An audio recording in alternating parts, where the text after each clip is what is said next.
Hey friends, just want to run you through ANOVA and factorial ANOVA, and they sound like they're kind of daunting, but they're really not that bad at all.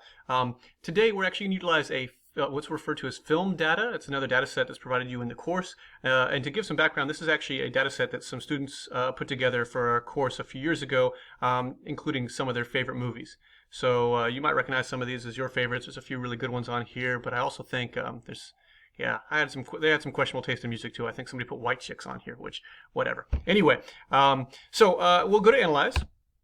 We're going to compare means, just like we did in the t-test lecture. If you go to compare means, we're going to pick this option at the bottom. We're going to start with this one here, one-way ANOVA. For this course, I'm going to ask you to run one-way ANOVA. I'm actually really not that concerned so much about factorial ANOVA. We'll talk more about that in a second, but I want to make sure you've got this down really well. So ANOVA is going to be when you're actually trying to compare more than two groups. T-tests are limited to only being able to compare two groups, and ANOVA can compare as many types of groups as you want. So that's what we utilize this for. Similar purpose as t-test, but utilizing multiple groups. So what I'm going to do in this case, the question I might ask you is, does how much a movie makes differ significantly by genre?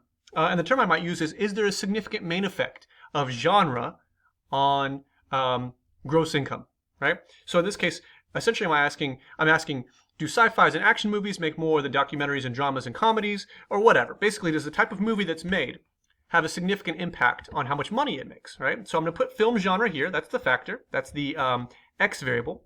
And then I will put film's gross income as the Y variable in the dependent list, okay? Before you hit OK, what you need to do is you need to go to Options and hit Descriptive, okay? Check that box and hit Continue. And the reason for this is it'll actually show us the means that we need to see to be able to interpret the answer correctly. So we just do that, drop those in there. Make sure you don't confuse Y and X. Y above X, okay? Just like in a graph. Hit OK.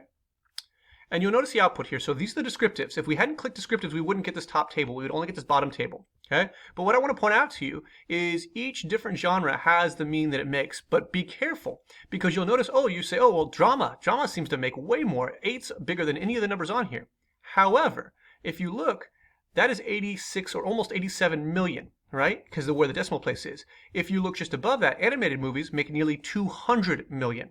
So you have to keep a very close eye on the decimal place. Likewise, sci-fi fantasy average over $400 million in income, right?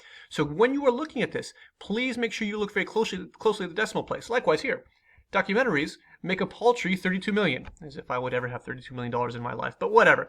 For movies, for cinema, $32 million is nothing. And obviously sci-fi fantasy make nearly 10 times that, over 10 times that in fact. Right? So what we're seeing is a massive distinction between what different types of movies make.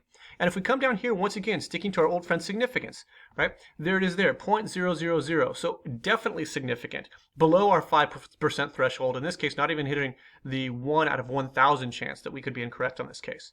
So we have a significant main effect of genre on film's income. So if you're doing this for an assignment, for example, I would want you to tell me the F value. The F value is the kind of the outcome of ANOVA. Give me the F value that you see here, 8.828. Significance, or the P value, 0.0000.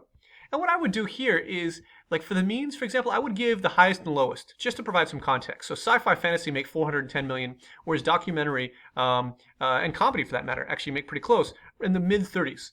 Right? So we're seeing a massive contrast in terms of the type of movie on the income. But those would be the things I need to see. I would need to see F value, P value, and then some kind of means to give me an idea of what's happening as the overall trend. With regard to factorial ANOVA, if I go back to the data set, I can run what's referred to as general linear model in this case, and I would do univariate. And I'm just showing this. I'm not actually going to ask you to do this in the course, but I just want you to kind of get an idea of what this looks like. So if I did, once again, if I'm trying to see film's income, but let's say I'm trying to see if genre and rating impact whether or not it makes how much money it makes, right? So in this case, I've got essentially two X variables, and I'm trying to see if they interact. So if I hit OK, what I'm left with down here at the bottom is it's telling me whether or not they have an impact on the outcome. So genre does impact it, film rating does impact it, and we see an almost significant interaction effect here, 0.057. Once again, significance is gospel in this course, right? So what we're essentially looking for is, does the genre and the film interact in a way that makes a significant impact on income? And it does make an impact, but in this case, it just barely misses the threshold of significance. So just a little crash course on factorial ANOVA there. But as I said, try and retain ANOVA because that's what you'll be asked for the purposes of this course.